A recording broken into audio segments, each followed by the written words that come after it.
آج کی ویڈیو آپ کے اور میرے لیے بہت اہم ہے کیونکہ سچ جاننے کا حق آپ کو بھی ہے۔ آج ہمارے پینل پہ ایک ایسے انسان ہے جن کے لیکچرز نے دنیا بھر میں لاکھوں لوگوں کے دل و دماغ کو ایک سوال میں ڈال دیا ہے۔ ایک ایسے اسکالرز جنہیں لوگ پسند بھی کرتے ہیں اور جنہیں لے کے کئی کنٹروورسیز بھی ہیں، ڈاکٹر ذاکر نائک۔ کیا آپ جانتے ہیں ڈاکٹر ذاکر نائک کا اصل مشن کیا ہے؟ ڈاکٹر ذاکر نائک ایک عام سی زندگی سے کیسے ایک بہترین اسکالر بن گئے کہ آپ جانتے ہیں کہ ان کا پہلا پروفیشن میڈیسن تھا، دین نہیں۔ ڈاکٹر ذاکر نائک 18 اکتوبر 1965 کو ممبئی میں پیدا ہوئے اور ڈاکٹر ذاکر نائک کا بچپن ایک عام مڈل کلاس فیملی میں گزرا۔ انہوں نے ایجوکیشن ممبئی سے ہی حاصل کی اور کوالیفائڈ ڈاکٹر بننے کا خواب دیکھتے تھے، لیکن ایک دن انہوں نے جب ڈاکٹر احمد دیدت کے لیکچر سنے تو ان کے دل میں ایک ایسا جذبہ دین کے لیے پیدا ہوا، اور یہیں سے شروع ہوتی ہے ایک ایسے مشن کی کہانی جو دنیا بھر میں لوگوں کے لیے سورس آف بیٹر لائف بن گیا۔ ڈاکٹر ذاکر نائک کی پرسنل لائف کافی پرائیویٹ رہی ہے، لیکن ایک چیز جو سب کو معلوم ہے وہ یہ ہے کہ ان کی شادی فرحت نائک سے ہوئی، جو خود ایک اسلامک ٹیچر ہیں۔ ان کے 2 بچے ہیں، فارق نائک اور ذکرا نائک۔ ان کے بیٹے فارق نائک آج کل ان کے مشنز میں شامل ہو چکے ہیں اور اسلامک لیکچرز بھی دیتے ہیں۔ ڈاکٹر صاحب کی فیملی ایک ایسی فیملی ہے جو مکمل طور پر دین پر مبنی ہے۔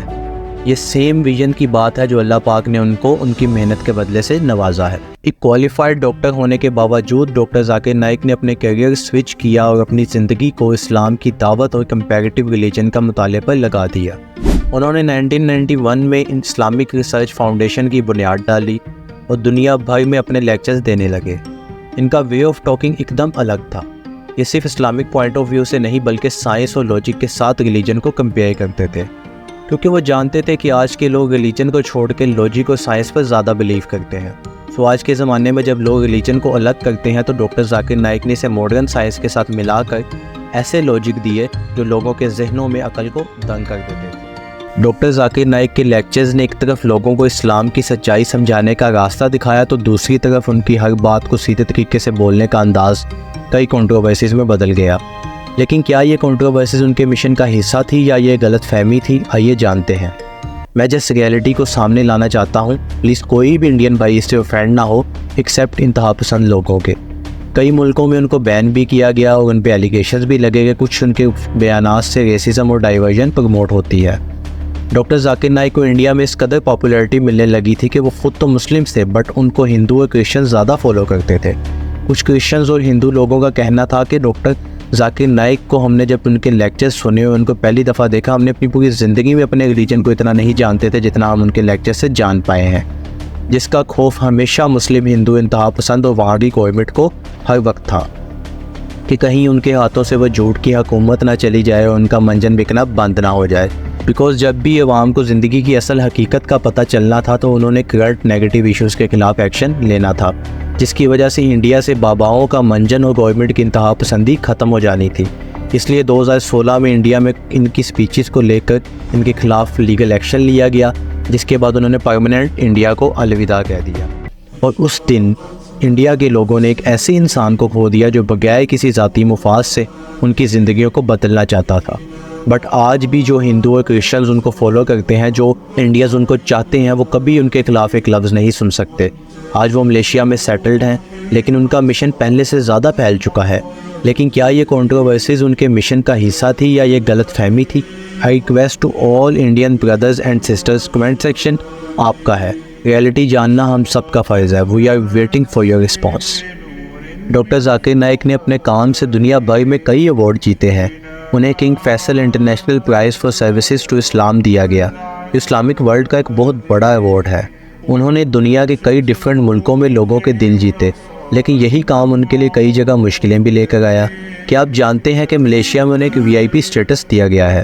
لیکن یہاں سوال یہ اٹھتا ہے کہ ایک انسان جو لوگوں کو صرف دین سمجھا رہا تھا کیوں اتنا کنٹروورشل ہے؟ آئیے جانتے ہیں۔ ڈاکٹر ذاکر نائک کا اصل مشن ہمیشہ سے ایک ہی رہا ہے، اسلام کا اصل پیغام دنیا تک پہنچانا اور ماڈرن لاجک اور سائنس کے ذریعے دین کو سمجھانا۔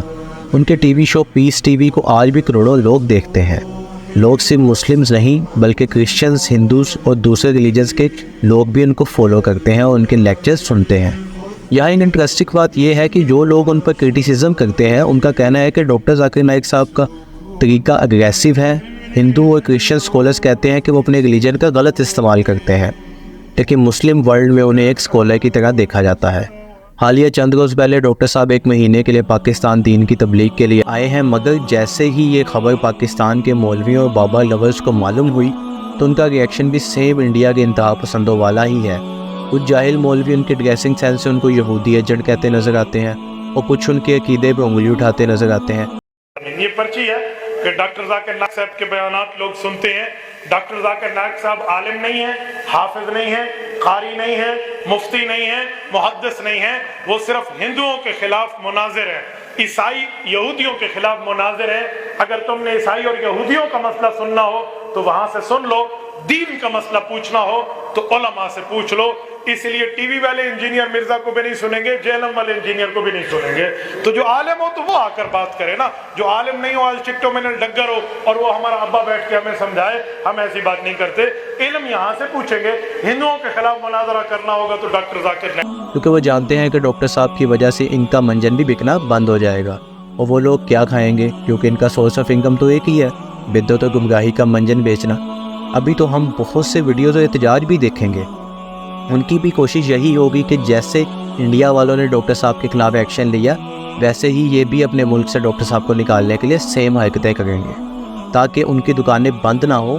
میری ایک بات آج لکھ لیں، یاد رکھ لیں کہ اگر ڈاکٹر صاحب اور انجینئر محمد علی مرزا صاحب اور مفتی طارق مسعود صاحب چند اور سال پاکستان میں دین کی خدمت کر گئے اور چند اور سال دین کے لیے کام کر گئے تو مولوی پروفیشن، مذاہب پرستی، باباؤں والے حوالے، بیان، دلائل صفحہ ہستی سے ختم ہو جائیں گے، کیونکہ ان ملاؤں کا تو عقیدے ہی غلط ہے، اور ان ملاؤں کا تو کہنا یہ ہے کہ قرآن پاک کو تو خود سے پڑھنا ہی نہیں چاہیے، قرآن پاک کو پڑھنے سے پہلے عالموں کے پاس جاؤ۔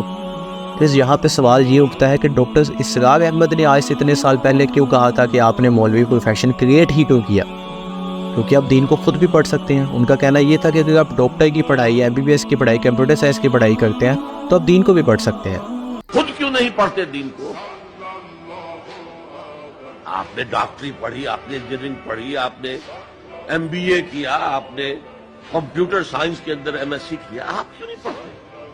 آپ نے یہ مولوی پروفیشن کریٹ کیوں کیا ہے؟ اسلام میں کوئی مولوی پروفیشن نہیں ہے۔ اسلام میں نہ پاپائیت ہے نہ برہمنیت ہے۔ ہر مسلمان کو اس قابل ہونا چاہیے کہ نماز پڑھائے، ہر مسلمان کو اس قابل ہونا چاہیے اپنی بیٹی کا نکاح خود پڑھائے، ہر مسلمان کو اس قابل ہونا چاہیے کہ اپنے باپ کا جنازہ خود پڑھائے۔ جو دعا اس کے دل کی گہرائی سے نکلے گی وہ کسی عالم دین کے دل سے نکل سکتی ہے۔ لہذا اپنے غریبانوں میں جھانکیے۔ تب ان لوگوں نے بھی ڈاکٹر اسرار احمد پہ انگلی اٹھائی تھی اور ان کا ٹی وی پہ آنا بین تھا، مگر اب وقت بدل چکا ہے، اب لوگ ایجوکیٹڈ ہیں، اب black and white T V کا زمانہ چلا گیا ہے، اب منہ چھپانا ان کے لیے بھی مشکل ہو جائے گا، اور انشاءاللہ دین کو غلبہ حاصل ہوگا، جو ہم سب کی کوشش اور لگن سے ہوگا۔ آمین۔ اگر آپ بھی ڈاکٹر ذاکر نائک صاحب کے سفر سے متاثر ہوئے اور آپ کا بھی ایمان تازہ ہوا ہو تو جانے سے پہلے ایک سوال آپ سے میں لازمی پوچھنا چاہوں گا کہ کیا آپ بھی ان ملاؤں کے ساتھ قیامت والے دن کھڑا ہونا چاہیں گے یا دین کے ان چنے ہوئے عظیم لوگوں کے ساتھ؟ فیصلہ آپ پر ہے، اور ہمیں کمنٹ سیکشن میں آپ کے جواب کا انتظار رہے گا۔ اللہ حافظ۔